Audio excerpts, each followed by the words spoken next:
Assalamualaikum warahmatullahi wabarakatuh. Hai semuanya, perkenalkan nama saya Gartina Arsya Gadis Widianto. Saya dari kelas 10-7.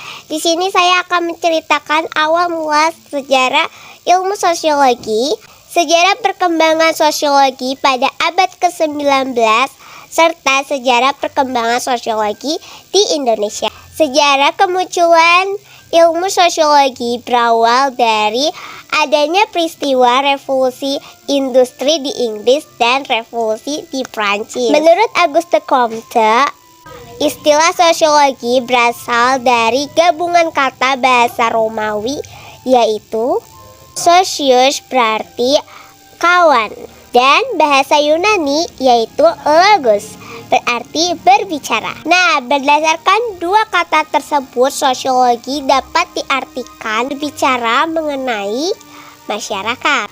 Auguste Comte yang hidup di Prancis pada tahun 1798 hingga 1857 dan dibesarkan di Revolusi Prancis, kenal sebagai Bapak Sosiologi. Ilmu sosiologi ini mempelajari perilaku manusia dan masyarakat dalam sebuah kelompok yang sedang dibangun. Contohnya, keluarga, suku, bangsa, negara, dan sampai organisasi politik. Nah, kita bakal lanjut ke pembahasan yang kedua, yaitu sejarah perkembangan ilmu sosiologi pada abad ke-19.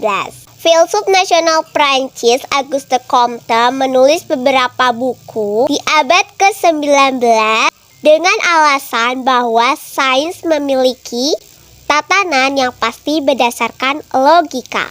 Sosiologi muncul pada periode terakhir perkembangan ilmu pengetahuan. Nah, karena itu dibangun di atas kemajuan ilmiah lainnya. Kelahiran sosiologi ditandai pada tahun 1842 oleh Auguste Comte ketika ia menerbitkan volume terakhir dari bukunya Positive Philosophe.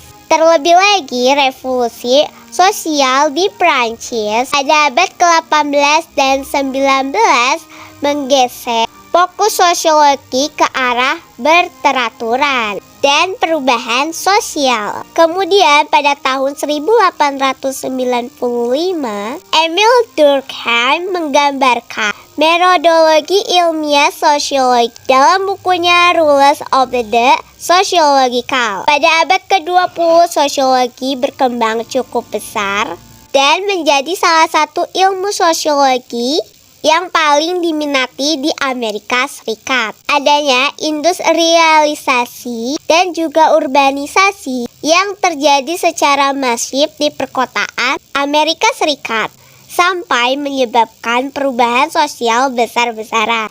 Nah, jadi di Amerika itu sosiologi berkembang di universitas.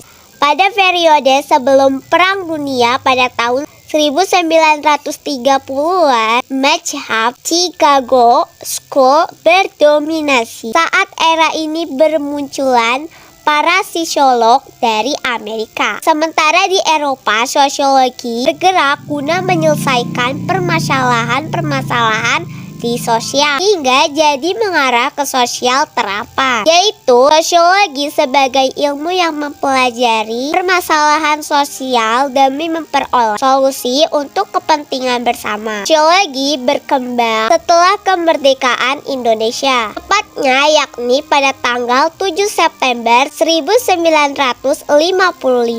Pada tanggal tersebut lahirlah ilmu sosiologi di Universitas Gadjah Mada, Yogyakarta. Perkembangan sosiologi pada abad ke-21 atau di era modernisasi itu cepat sampai memunculkan aliran sosiologi lain yang saling mengkritik. Contohnya adalah postmodernisme, poststrukturalisme, postpositivisme, dan yang terakhir postkolonialisme. Sosiologi pada abad ke-21 merupakan sosiologi kontemporer. Nah, di abad milenium ini objek kaji sosiologi tidak sebatas di perubahan struktural pada konteks industrialisasi urbanisasi, perdesaan, dan perkotaan. Melainkan juga sampai dalam aspek dinamika masyarakat yang sifatnya kekinian. Nah, selanjutnya yang terakhir saya akan menjelaskan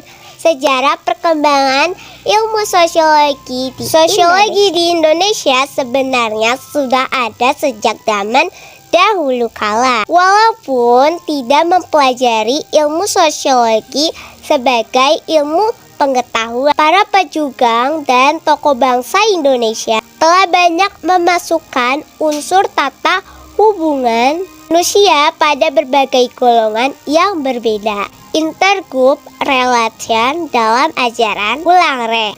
Selanjutnya, Ki Hajar Dewantara yang dikenal sebagai peletak dasar pendidikan nasional Indonesia banyak mempraktekkan konsep-konsep penting sosiologi seperti kepemimpinan dan kekeluargaan dalam proses pendidikan di taman siswa yang didirikannya. Yang sama dapat kita selidiki dari berbagai karya tentang Indonesia yang ditulis oleh beberapa orang Belanda seperti Schoenhoek, Ronse, dan Van Vollenhoven sekitar abad ke-19. Mereka mengemukakan unsur-unsur sosiologi sebagai kerangka berpikir untuk memahami masyarakat Indonesia. Oke teman-teman, nah jadi itu tadi cerita dari saya tentang awal munculnya ilmu sosiologi, sejarah perkembangan ilmu sosiologi pada abad ke-19, dan sejarah perkembangan ilmu sosiologi di Indonesia. Semoga bermanfaat ya. Wabillahi taufiq wal hidayah. Assalamualaikum warahmatullahi wabarakatuh.